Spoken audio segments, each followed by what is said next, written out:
Hi, my name's John Dick, here to explain how rifle and sniping skills work in SCUM. SCUM is an open-world survival game with a realistic approach to gameplay. In SCUM, you'll be able to create unique characters with different attributes and skill sets. The rifle's skill is inherited from the strength attribute, which generally defines everything related to muscle power. Sniping is linked to intelligence. Although both these skills require weapons, the former covers weapon handling, short-distance shooting, movement with weapons, and weapon maintenance, while the latter covers expertise in long-range shooting. The first thing we'll cover are the various stances and their relation to crosshair size. As with other combat games, crosshair size defines the scatter radius. This works in SCUM just as it works in other games. What's different in SCUM, however, are the additional factors that influence the size of the scatter radius. The most important factor is skill level. The rifle's skill is inherited from the strength attribute, which generally defines everything related to muscle power.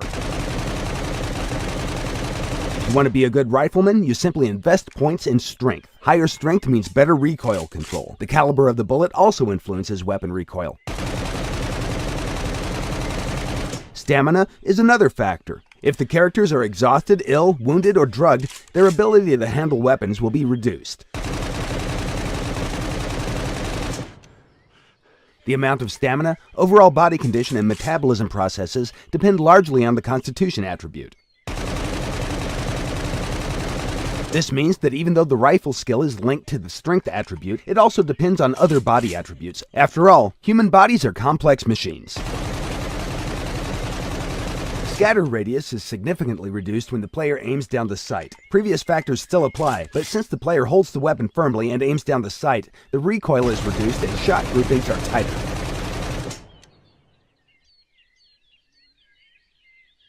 The unarmed combat and brawling has 4 different skill levels of expertise that the players can reach, starting from no skill level up to advanced skill level. However, the character's skill is just one of many things that are taken into consideration when combat begins. The other important factors are the player's ability to control his character during the combat and the physical condition of his character. Now that you know the basics, let's take a look at how the combat system works in other modern survival games. For this, we created a simulation of the type of unarmed combat that you can find in practically every survival game available on Steam. From what you can see here, the character is constrained at the hip, but you can tilt their upper body and throw random punches toward your opponent. The camera is locked behind the character. It doesn't provide the player with a good overview of the situation, and most of the time it's really hard to tell where the punch will land. Obviously, this is a very basic implementation, and we could have done it the same in SCUM, but we wanted to make something different. So, what exactly did we do in SCUM to make things better? First, we wanted to find out the best way to fit martial arts in SCUM's gameplay mechanics, and we quickly realized that the angle of the camera has to be changed. The free camera view not only provides players with a better overview of the situation, it also helps when you have to engage multiple opponents at the same time. The game also provides a first-person perspective camera for the combat mode, and everything works well there too. Once you enter combat, you'll be able to perform different moves and attacks. For example, you can try to circle around your opponent and control the fight from a distance. During the combat, you can defend yourself or attack. From defensive moves, you can use block or dodge, and from the attacks, you can choose kicks, punches, and combo moves. When aiming down the sight, you may hold your breath, which is extremely useful in single fire mode. Holding breath is just as beneficial for rifles and the sniping skill, and it'll help you make more precise consecutive shots. While inexperienced characters can place only 1 or 2 bullets in the target, skilled riflemen can hold their breath longer and place up to 10 shots before they lose their breath. The breath-holding function is divided into 3 parts: taking a breath, holding it, and releasing it. These all depend on the skill level and will define the final aiming noise. Other factors from the scatter radius are also taken into consideration when the aiming noise is being calculated. Finally, every time you fire a weapon, it recoils then returns back to center. This is a skill link parameter as well. The better the skill, the closer to the center the weapon will return. In most games, a simple recoil procedure is used, forcing the player to return the weapon to the center manually. If you fire 3 or 4 consecutive shots, you'll be holding the weapon straight up in the air. And that's kinda lame, don't you think?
In the current scene, you can see two different characters with different stats. The character on the left is a slim person with below average strength attribute and maximum dexterity. The character on the right is suffering from accumulated fatigue and disease. Because of this, his strength attribute has been temporarily reduced. His rifle skill has been influenced by a strength drop and thus has been reduced from advanced to basic. This is actually a representation of how metabolism and external factors influence your character in the game. Now let's see what happens when these two guys meet. Nice! Now let's talk about the sniping skill. The sniping skill is weighted with the intelligence attribute, and you need a weapon and a scope for sniping. To mount a scope on the weapon, you'll first have to mount a rail. Also, you can mount numerous different scopes on a weapon with an attached rail. The first time you mount the scope, you'll have to calibrate it. The rifle scope calibration is called zeroing. At the moment, SCUM supports a simple zeroing procedure, but we can make it fully realistic if this is what you desire. To zero your weapon, find a target at a certain distance, for example, a target set 100 meters away. Set your zero value to 100 meters and fire one round at the very center of the target. Check where the shot went and adjust the windage factor. Repeat the process until you get your shots perfectly centered. One windage click equals 1 millidot marker. In case you drop your weapon or it gets damaged, you'll probably have to repeat its zeroing.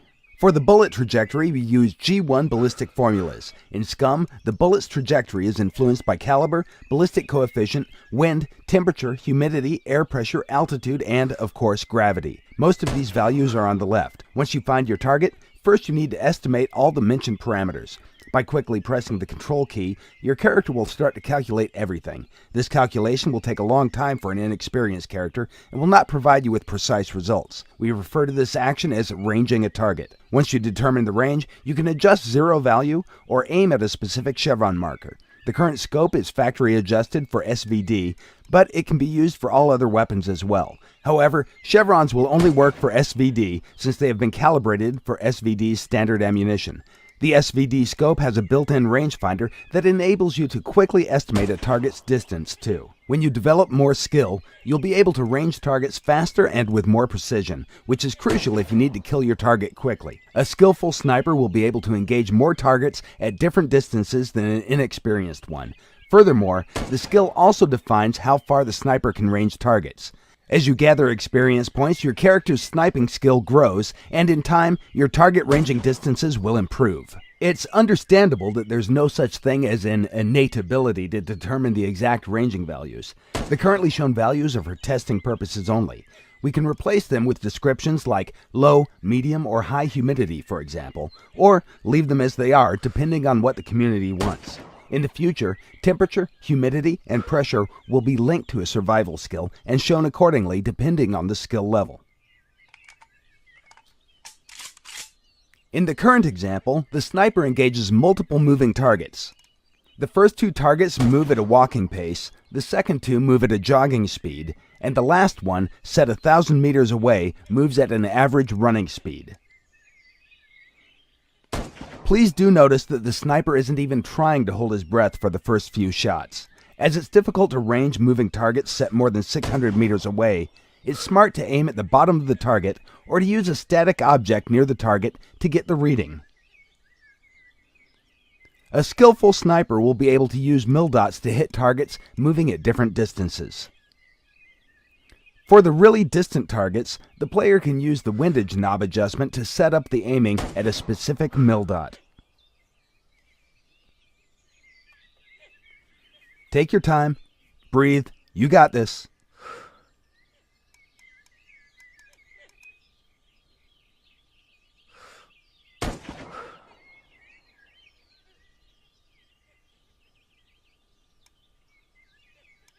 Any day now.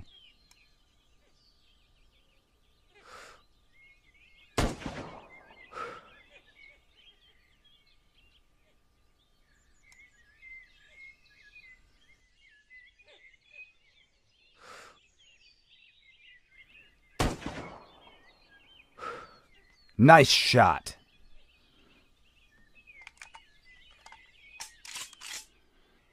Here, the sniper has changed his location and obtained an elevated position.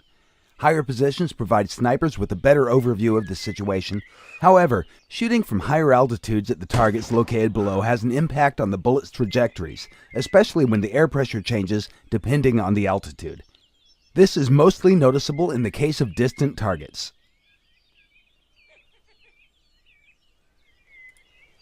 Now let's see what happens when the weather changes. The wind is a powerful force that can change the bullet trajectory easily. Even with targets set 100 meters away, a strong side wind can shift the bullet sideways by 10 to 20 centimeters. If you're not good at locating the north in order to determine the wind direction, then check for obvious signs. Check how the trees are moving, where the leaves are being blown away to, or which direction the rain is falling if it's raining. To shoot targets in strong wind, you'll have to learn how to use the windage knob. A skillful sniper can hit a target with one of the first 3 bullets.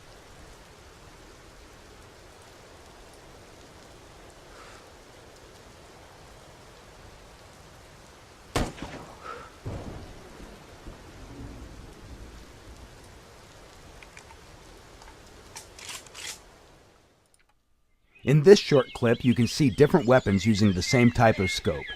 Notice how the SVD has a stronger bullet than the AK. The SVD's kickback is more powerful, and the AK can't even reach the target by aiming at the same chevron. With the left mouse button, you can perform punches. With the right mouse button, you can do kicks. Combos are performed by pressing a combination of keys, followed by left or right mouse button, depending on whether you want a punching or kicking combo.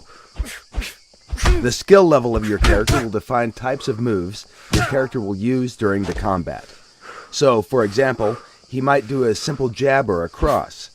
Or, if he's more skillful, then he can step in, close the distance, and use a more powerful punch. Combos are special attack combinations that inflict more damage than a normal punch or kick, but they also drain stamina at a faster rate. The best way to use a combo is against a dodge or a block, and if you perform the combo successfully, you'll increase the chance for a knockout. Along with the skill level, the character's attributes will also influence the outcome of the fight. Strength, constitution, and dexterity are attributes that the player chooses during the character creation process. But once the game starts, these parameters will gradually change depending on the character's diet, metabolism level, actions players take, and overall health status of the character. That will, of course, be reflected on the character's speed, endurance, and strength during the battle. With proper diet and workout, it's possible to boost all these attributes to their maximum values. The only exception is the intelligence attribute, which will stay the same or drop down if, for example, a character gets shot in the head.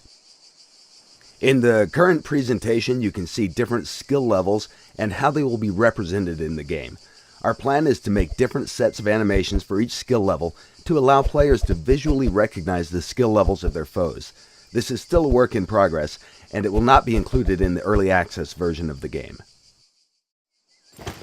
Everything that your character carries in the game will have an impact on how you will perform in the combat. Heavy gear will make your moves slow and sluggish, and it will drain your stamina more quickly. It's recommended that you drop excessive weight before you enter a fight. The combat skill can be effectively used against other players, NPCs, and it can be used against animals too. Although we do not recommend you attack bigger and more dangerous animals unless, of course, you're sure that you can beat them or outrun them.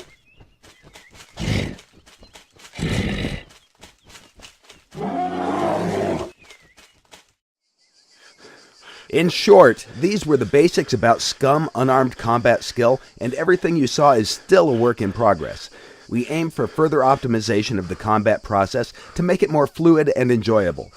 Future plans are to replace mocaps with more realistic animations, to make hit reactions for blocks, and, because our system is modular, once everything is set up, we plan to include other martial arts as additional combat skills that players will be able to choose.